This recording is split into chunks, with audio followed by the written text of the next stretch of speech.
Hi, I'm George Sakaris, brother of Jerry Sakaris. My brother died by suicide in 2010, May 14th. Being that it's Mental Health Month, I just wanted to go over a couple things and give you an idea of not only what Jerry went through, but what people go through in general when they're in a place of despair and what people call depression because of mental health issues. You know, I don't know if mental health is the proper terminology for this. I don't remember a day in Jerry's life where I could say that he was mentally disturbed until he was injured. Now, I want to substitute two words, if you can, while I'm speaking. Maybe you can do it while I'm speaking. Substitute circumstance for mental health and substitute the word injury for issue. You know, there wasn't a day in his life where he wasn't the happiest-go-lucky prankster, loving guy, loved his family.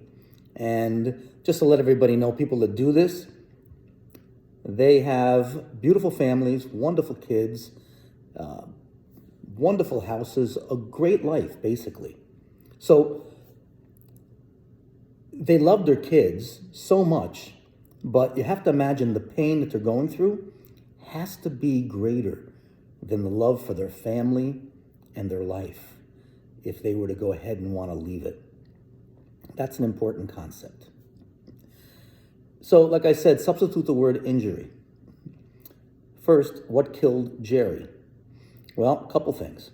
First, I would say three things, and probably a lot more, but I'm just going to cover three now and maybe talk about other things in the future. Stigma, ignorance, and after it, fear. Stigma. You know, when Jerry was going through this, he had no idea what was going on. It was still in the stages where talking about his mental health or his injury and the circumstances was pretty much a taboo. You know, anxiety.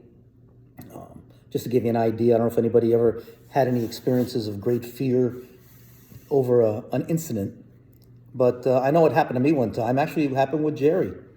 I had been shopping with him with my dad when I was a kid, and I was told, hold on to Jerry's hand. And of course, being the I don't know, the guy that wanted to experiment and look around at life, I had let go of his hand. And my father came back and said, where is Jerry? And I'm like, oh. If you can imagine that fear coming along for absolutely no reason at all, that's the type of intense fear that you get when you're trying to sleep, in Jerry's case, for a whole year. So, stigma. Jerry didn't know what was going on. He was afraid to tell the office about what was going on. And when he did, it kind of hurt him because the office then took control of his situation and gave him certain ultimatums, which I'll get to later on, but the stigma. No, I'll tell you about it now.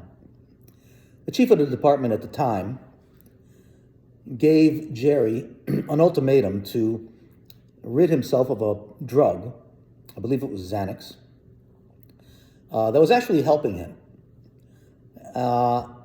His reasoning was, again, because of ignorance, his reasoning was that, well, you know, if you can't have this in your system, you know, it's against the rules. I don't know what rule there was because I don't think there was any at the time. And so they gave him an ultimatum that by July 4th, that Jerry had to rid himself of that drug from his system or he would be terminated. Now that news would have been devastating to just about anybody. And I got to tell you that I've read articles after that and did a lot of research. Do you know there are airline pilots that fly while on the drug Xanax and numerous other drugs for whatever purposes to try to make themselves even keel? You know, some people aren't even keel for some reason, and they might need some adjustments, just like with physical ailments. Whether you have high blood pressure, a cardiac condition, we give medication so that people can go on living their lives. Same thing with mental issues. And Xanax was being used to help Jerry, and it was helping. But in the eyes of the chief, and at the time the mayor, he was given an ultimatum. Devastating news for somebody that was only 45 years old that wanted to support his family. And the thing is that he had come such a long way. We had struggled with this together for the better part of a year, and he was really making progress. And I got to tell you that people say that this type of act is cowardice or, selfish. How could he do that? How could he leave his family? Well, I'll tell you why. Because I saw Jerry, and I know the pain that he was going through. The mental anguish was so intense, he just didn't want to live anymore. The other thing was ignorance, again, on the mayor's part and on the chief's part. Giving him an ultimatum and basically ending his financial capability to support his family was a bad decision. After Jerry had died, there was about 100 firefighters that said, I would have taken a shift for him. I would have worked for him. Maybe these are the types of things that the fire department needs to administer so that this doesn't happen again. And just so you know, last year, another friend of mine and brother firefighter, Eddie Persons, died by suicide.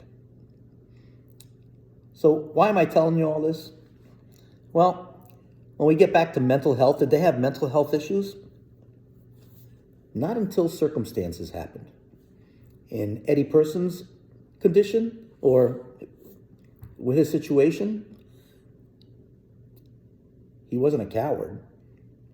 He served in the armed forces, for God's sakes. He protected this country. And some of the things that he had experienced there caused him to have issues, injuries. Not severe at the time, but sometimes there's a series of injuries that have to occur before you snap. Some people are stronger than others, I'll give you that.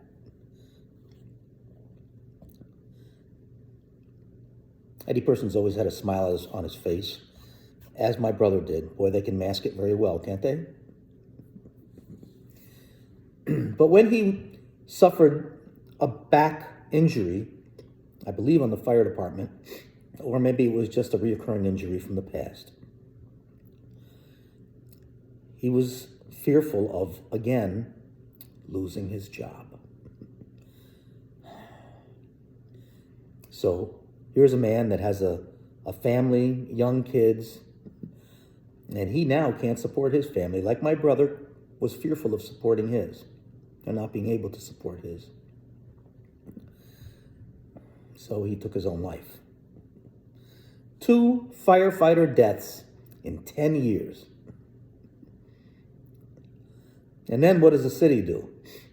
Yeah, they have programs to speak to the families and even to firefighters that are going through situations. But it's up to us to try to figure out what's going on. In our case, it was stigma at first. Now it's pretty much more open.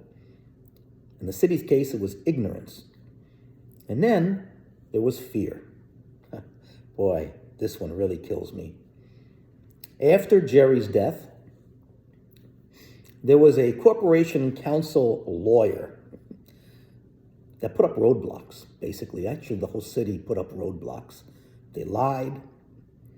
They said they were going to help. They're on our side, anything we need. But you know what? Just words. Tara Wells, corporation counsel attorney for whatever, and now she's a corporation counsel attorney for agriculture, I guess, somewhere. Very well versed in mental health issues. Not.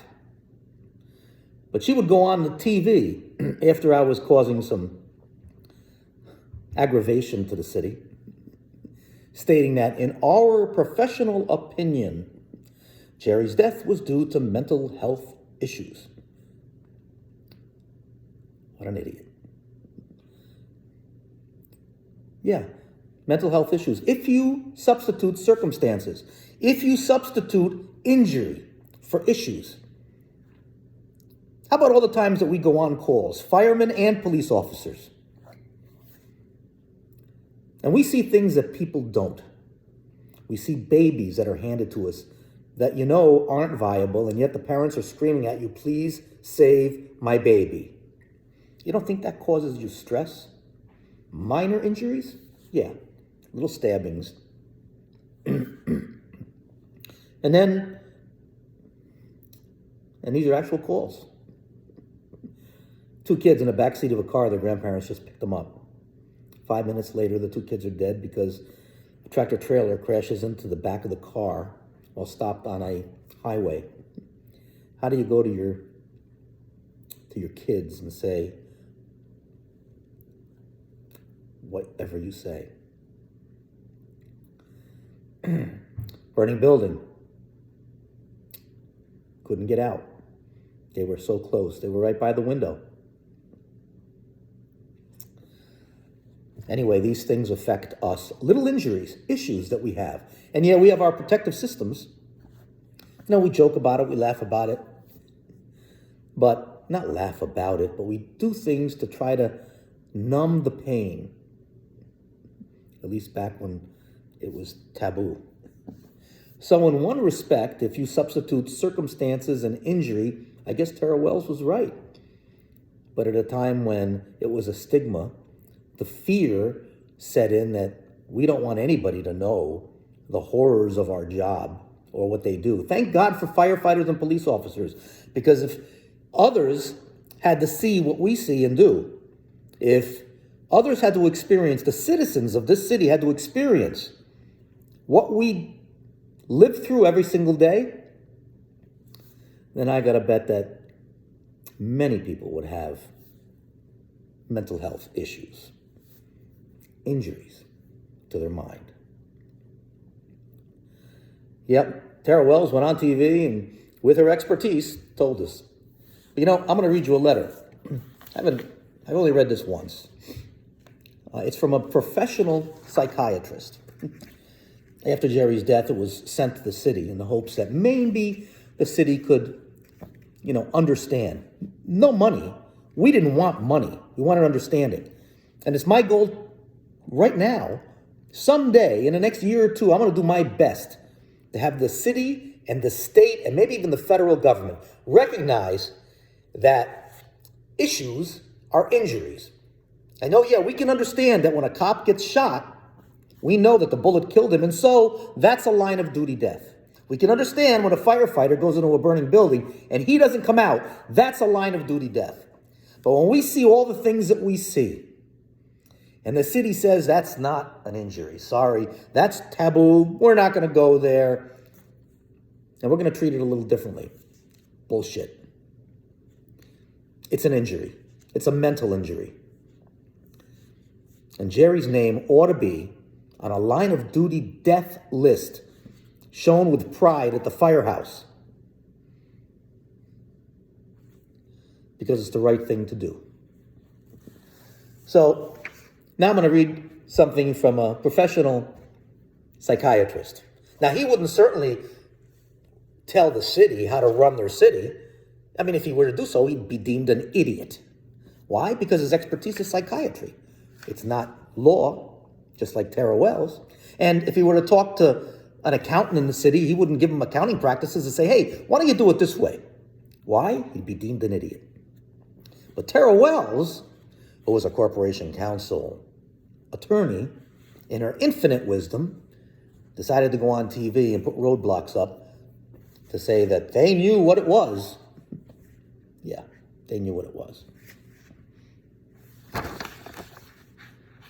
Mr. Jerry Sekeres was under my care from 11/19 to 5/4/2010 for a major depressive disorder, single episode, moderate to severe, secondary to panic disorder without agoraphobia. During our work together, we met for nearly weekly sessions of cognitive behavioral psychotherapy. Pretty professional, huh? Mr. Scaris was one of the most responsible, motivated, and hardworking patients I had ever treated.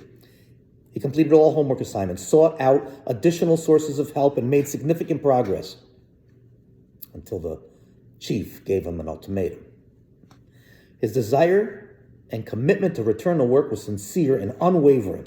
Mr. Sakaris defined his identity as a firefighter to the extent that he could not imagine any other occupation. In January, during our 11th session, Mr. Sakaris finally shared the trauma that he had experienced as a firefighter of having cut the rope around a person who had suicided by hanging himself. This was a trauma that weighed heavily on his mind for years later. For years, rather. Months. I don't know. I'm losing it here. This work-related trauma was a significant contributing factor to his panic disorder and Mr. Sakaris' own suicide. Almost all human behavior is multi-determined. And while genetic vulnerability certainly played a role in his panic disorder, the work-related trauma may have tipped the scales, moving traumatic stress into a panic disorder. While Mr. Sakaris did everything he could to recover from the panic disorder and his ensuing depression, the symptoms kept him from sleeping unless he used Xanax. Given his single-minded commitment to firefighting, Mr. Sakaris' job led to inescapable emotional pain. In most other occupations, Mr. Sakaris could have taken Xanax and returned to work, even airline pilots. Facing the loss of the only job he ever knew, Mr. Sakaris died by suicide. In my clinical opinion, both the trauma on the job and the requirements of the job, where a worker has to sleep but cannot use the medicine prescribed for the disorder to sleep, played very significant roles in Mr. Sakaris' suicide. I hope you will grant his surviving family whatever benefits they deserve. I'm not going to give the name, but he was a licensed psychiatrist.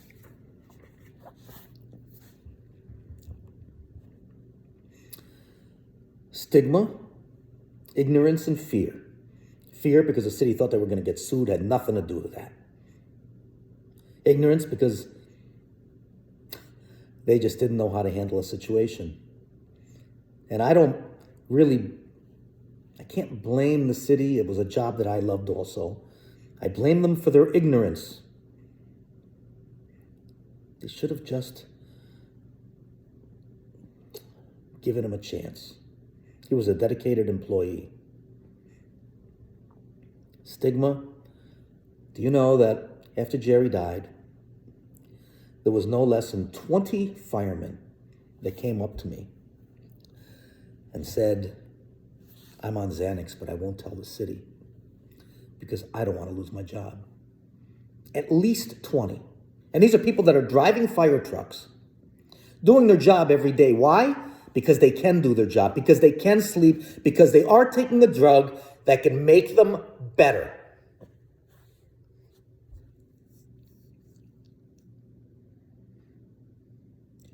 But because of ignorance, maybe a little machoism, Jerry was given an ultimatum. Didn't have to be. So, whenever you discuss mental health issues, substitute the word circumstances, because it's a person's circumstances that cause you to have mental health issues. And if you don't think that it can happen to any one of us, you are very sadly mistaken.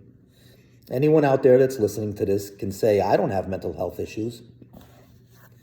And there are a lot of people that probably won't throughout their whole life, but I will tell you this. Your son or your daughter dies. You lose all your money instantly. Maybe your house, your marriage falls apart. And any one item may not destroy you. But there are a series of things that happen in a person's life that are not relevant to us. We may just see the very end in a series of things that happen. We just might see the very last thing and say, oh, Really? He did it for that? No, he didn't. He didn't do it for that. There were a series of events that happened in this person's life that was very important to him, very traumatic. But we didn't connect the dots. We didn't see what was going on. Psychiatrist. One last thing. The city of Albany also lied. They lied to me personally. And this is one thing that if a person that's of power says, we're here for you. Anything you need, we'll give you. And you know what we asked for? Something, because we were a mess for a couple of months, including me.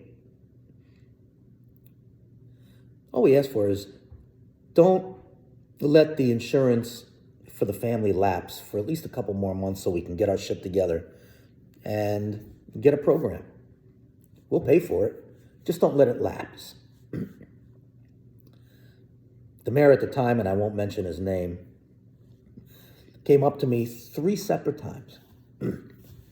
Once because I was with a congressman, probably to blow his ego up. Came up to me and said, hey, whatever you need, kid, you got it. Another time I was somewhere else, again, maybe with a politician, came up to me, hey, you know what we talked about? Whatever you need, don't worry, it's covered. And then a third time somewhere, can't remember. But I remember it was 3 times. And so August 1st, the insurance was lapsing. And so I called 2 weeks in advance and say, hey, I just want to make sure because Bernie and the kids don't have insurance. I want to make sure that you're going to be true to your word and extend it a little bit. We'll pay for it, but just extend it so that we don't have to deal with it right now. I called every day. I called twice a day, and I called 10 times a day up until that day. When finally someone answered the phone, maybe Tara Wells, and without saying anything nice, basically said, because my routine was, hi, my name is George Sakaris, I'm calling blah, blah, blah. Her, before I even said a word, hi, we know what you're talking about. The mayor spoke out of turn. He shouldn't have done it, and we can't do anything about it. Really? The last day, insurance lapsed. They can't do anything about it. I called every day. I was assured that it wouldn't lapse. That's a shit thing to do to somebody.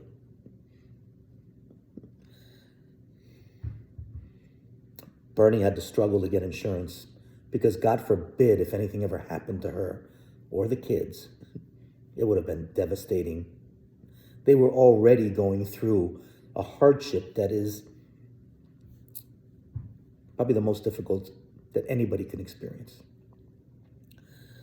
Well, this is long. If you can share it, just to let other people know what's going on as far as, substituting words like circumstances, because it's our circumstances that put us into a mental health situation. It's not that we are born with mental health issues. And it can happen to any one of us.